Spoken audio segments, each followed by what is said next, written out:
சிம்ம ராசி அன்பர்களே, உங்கள் ராசியில் சந்திர பகவான் அமர்ந்திருக்கிறார். உங்கள் ராசி அதிபதி சூரிய பகவான் 2ஆம் இடத்திலும், உங்கள் ராசிக்கு 2ஆம் அதிபதி 11ஆம் அதிபதி புதன் பகவான் உங்கள் ராசிக்கு 2ஆம் இடத்திலும், கேது பகவானும் உங்கள் ராசிக்கு 2ஆம் இடத்தில் அமர்ந்திருக்கிறார். உங்கள் ராசிக்கு 3ஆம் அதிபதி, அதாவது 10ஆம் அதிபதி, இவர் உங்கள் ராசிக்கு 3ஆம் இடத்தில் சுக்கிர பகவான், இவர் 3ஆம் இடத்தில் அமர்ந்திருக்கிறார். உங்கள் ராசிக்கு 4ஆம் அதிபதி 9ஆம் அதிபதி, இவர் செவ்வாய் பகவான், இவர் உங்கள் ராசிக்கு 11ஆம் இடத்திலிருந்து உங்கள் ராசிக்கு இவர் நல்லதே செய்ய காத்திருக்கிறார். உங்கள் ராசிக்கு 5ஆம் அதிபதி, அதாவது 8ஆம் அதிபதி, இவர் குரு பகவான் உங்கள் ராசிக்கு 10ஆம் இடத்தில் அமர்ந்திருக்கிறார். உங்கள் ராசிக்கு 6ஆம் அதிபதி 7ஆம் அதிபதி சனி பகவான் உங்கள் ராசிக்கு 7ஆம் இடத்தில் அமர்ந்திருக்கிறார். உங்கள் ராசிக்கு 8ஆம் இடத்தில் ராகு பகவான் அமர்ந்திருக்கிறார். கேது பகவான் உங்கள் ராசிக்கு 2ஆம் இடத்தில் அமர்ந்திருக்கிறார்கள். இவர்கள் உங்களுக்கு இந்த வாரம் என்ன செய்ய போகிறார்கள் என்பதை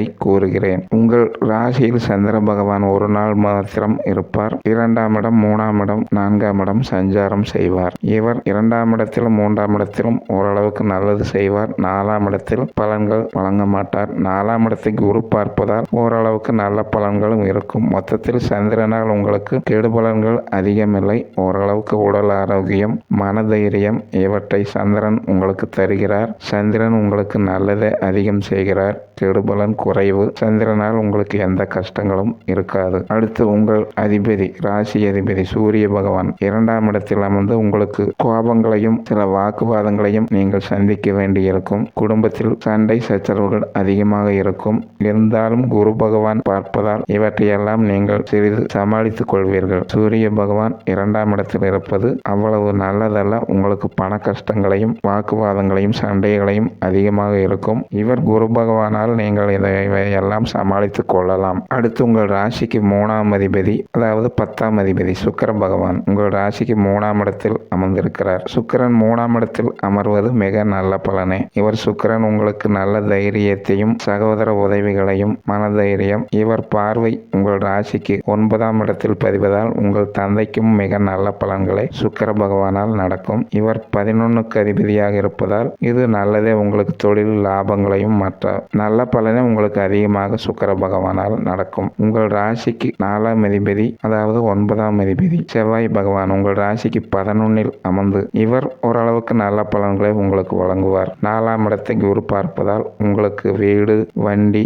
வாகனம், தாய் இவைகளால் உங்களுக்கு மிக நல்ல பலன்கள். உங்களுக்கு தாயார் சகல விதத்திலும் உறுதுணையாக இருப்பார். தாய் வகை உறவுகளும் நன்மை தரும். குரு பகவான் 4ஆம் இடத்தை பார்ப்பதால் நீங்கள் எல்லாவற்றிலும் நல்ல பலன்களை அனுபவிப்பார். 9ஆம் இடத்தை, அதாவது 9 கூடிய செவ்வாய் 11இல் இருப்பதால் உங்கள் தந்தைக்கு மிக நல்ல லாபங்களும் அவர் தொழில் வகையிலும் அவருக்கும் எந்த தொந்தரவுகளும் அதிகம் இருக்காது. மொத்தத்தில் செவ்வாயால் உங்களுக்கு இந்த வாரம் நல்ல பலன்களை, கெடுபலன்கள் குறைவு, நல்ல பலன்களை அதிகமாக உங்களுக்கு நடக்க இருக்கிறது. அடுத்து உங்கள் ராசிக்கு 5ஆம் அதிபதி 8ஆம் அதிபதி குரு பகவான், இவர் உங்கள் ராசிக்கு அவ்வளவு நல்லது செய்ய முடியாது. அவர் 5ஆம் அதிபதியாக இருப்பதால் உங்கள் புத்திர வகையால் புத்திரருக்கு அவர் அமர்ந்திருக்கும் இடம் உங்கள் ராசிக்கு 10ஆம் இடம். இது நல்ல பலன் கிடையாது. குருவால் உங்களுக்கு எந்த நல்ல பலனும் கிடையாது. இருந்தாலும் அவர் உங்கள் ராசிக்கு 2ஆம் இடத்தையும் 4ஆம் இடத்தையும் 7ஆம் பார்வையாக உங்கள் ராசிக்கு 6ஆம் இடத்தை பார்ப்பதால் உங்களுக்கு கடன், நோய் தொந்தரவுகள், பல பிரச்சனைகளை குரு பகவான் உங்களை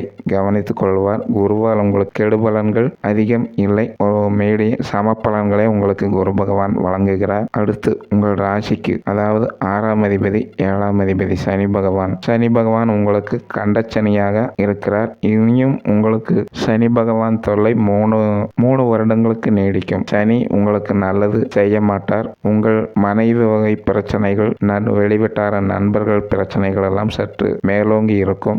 அவர் வகை மனைவி வகை உறவுகளும் சங்கடத்தில் இருக்கும். இவர்களுடன் சற்று சமாதானமாக பேசி சமரசம் செய்து கொள்ளுங்கள். அதிகம் வாக்குவாதங்கள் வேண்டாம். ஒன்று, இவர் 6ஆம் இடத்தை குரு பகவான் பார்ப்பதால் 6ஆம் இட பலனான கடன், நோய், எதிரிகள் தொல்லை, இந்த பிரச்சனைகளை ஓரளவுக்கு சமாளித்துக் கொள்ளலாம். இருந்தாலும் 7ஆம் இட பலன் நல்லது அல்ல. கண்டச்சனி உங்களுக்கு தொல்லைகள் கொடுக்கும். அடுத்து அட்டமச்சனி மார்ச் 26ஆம் தேதி வர இருக்கிறது. சிலது ஒரு 3 வருடங்களுக்கு உங்களுக்கு சில பிரச்சனைகள் இருக்கும். சனி பகவானை நீங்கள் கோயிலுக்கு சென்று நன்றாக வேண்டி வணங்கி அவருக்கு எல் தீபமிட்டு வேண்டி வணங்கி கொள்ளுங்கள். நல்லது செய்வார். அடுத்து உங்கள் ராசிக்கு, அதாவது 8ஆம் இடத்தில் ராகு பகவான் அமர்ந்து அமர்ந்திருக்கிறார். இது நல்ல பலனல்ல. 8ல் ராகு இருப்பது உங்களுக்கு கஷ்டமும் நஷ்டங்களும் விரயங்களும் நோய் தொல்லைகளும் அதிகம் சிம்மராசிக்காரர்களுக்கு இருக்கும். 8ஆம் இடத்தில் ராகு அமர்ந்திருப்பது நல்ல பலன் கிடையாது. கேது பகவான் உங்கள் ராசிக்கு 2ஆம் இடத்தில் அமர்ந்திருக்கிறார்.